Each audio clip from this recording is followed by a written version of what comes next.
I am just rocking to Katy Perry's fireworks in the background. Anyways, hey, welcome to this episode of You Grow Girl. You know what we do. We just pick a card, we read about it, we talk about it for a minute, and then we move on with life. But hopefully this is bring you a little bit of joy and happiness today, and maybe a fun tip or two. So here we are. Find out whether your plant prefers direct light, filtered light, or low light, and then place them in your room accordingly.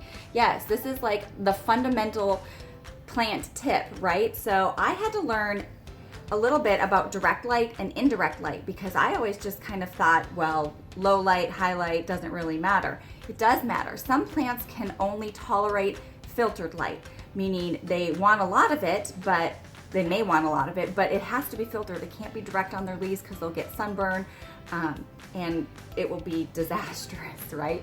So I have a plant, I have lots of plants actually that I've learned can handle my kind of direct sunlight for a few hours a day.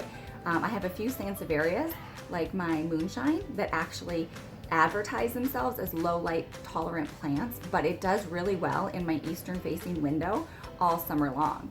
Now I do have good windows that are really thick and insulated, so it doesn't get hot, and I think that makes a difference too, but it's right towards the edge, and it probably gets a solid 4 or 5 hours of direct sun, and it's actually doing really great. So something to keep in mind, if you have a new plant, you bring it in the home, read its lighting requirements, and then find the place for it. Actually, what's easier is if you have a place in mind where you want a plant, figure out what kind of light that gets and then find a specific plant to fit those requirements. Way easier than having a plant and bringing it home, falling in love with it, and then finding out that you don't have good light requirement space for it. That is my fault. I do that all the time. But you guys, you also know that I love moving my plants around. Every time I water them, I put them in a new place.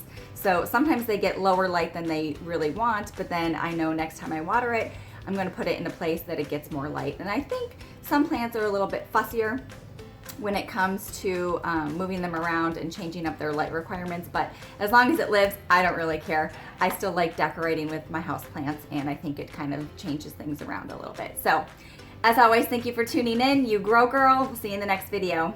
Bye.